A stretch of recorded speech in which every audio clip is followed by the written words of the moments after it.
என் முகத்தை தேடுங்கள் என்று சொன்னீரே, உம்முடைய முகத்தையே தேடுவேன் கர்த்தாவே என்று என் இருதயம் உம்மிடத்தில் சொல்லிற்று. கர்த்தருக்குள் பிரியமானவர்களே, உங்கள் அனைவருக்கும் இனிய காலை வணக்கங்கள். இன்றைய வேதவசன தியானத்திற்கென்று நாம் தெரிந்தெடுத்திருக்கும் வேத பாகமானது லூக்கா 2 அதிகாரம் 15 தேவ தூதர்கள் அவர்களை விட்டு பரலோகத்துக்கு போன பின்பு மேய்ப்பர்கள் ஒருவரை ஒருவர் நோக்கி, நாம் பெத்லகேம் ஊருக்கு போய் நடந்ததாக கர்த்தரால் நமக்கு அறிவிக்கப்பட்ட இந்த காரியத்தை பார்ப்போம் வாருங்கள் என்று சொல்லி. பிரியமானவர்களே, இன்றைய வேத தியானத்தின் தலைப்பு சாதாரண எளிமையான விசுவாசம் என்பதே. அன்று வயல்வெளியில் தங்கியிருந்த மேய்ப்பர்களிடத்தில் அவர்களுக்கு இரட்சகராகிய இயேசுவின் பிறப்பின் நற்செய்தியை அறிவிக்கும்படி தேவன் தம்முடைய தூதர்களை அனுப்பினார். அவர்கள் போய் அறிவித்தார்கள். இது மேய்ப்பர்களுக்கு ஒரு புதிய அனுபவமாய் இருந்தது.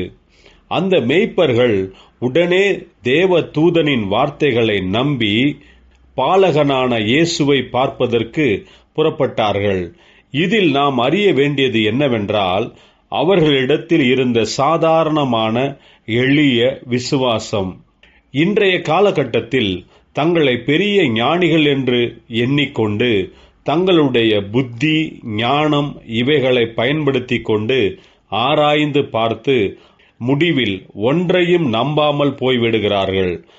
ஆனால் மேய்ப்பர்களோ எந்த ஒரு கேள்வியும் கேட்காமல் கேட்ட வார்த்தைகளை அப்படியே நம்பி உடனே புறப்பட்டு போனார்கள்.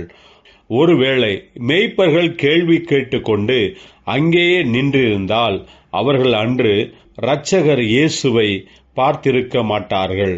பிரியமானவர்களே, இன்றைக்கும் கர்த்தர் நம்முடனே பேசுகிறவராயிருக்கிறார். தம்முடைய வார்த்தையின் மூலமாக, தேவ மனிதர்களின் மூலமாக பல விதங்களில் கர்த்தர் நம்முடனே பேசுகிறார். நாம் செவி கொடுத்து கேட்டு இருதயத்தில் விசுவாசிக்கும் போதுதான் அற்புதங்களை நாம் காண முடியும். ஆகையால் கர்த்தருடைய வார்த்தைகளை விசுவாசிப்போமாக. ஜெபிப்போம். ஜீவனுள்ள தேவனே, உம்முடைய வார்த்தைகளை கேட்டு கீழ்ப்படிந்து நடந்து அற்புதங்களை காண உதவி செய்யும். பலன் தாரும், ஆசீர்வதியும். இயேசு கிறிஸ்துவின் நாமத்தில் ஜெபிக்கிறோம் நல்ல பிதாவே. ஆமேன்.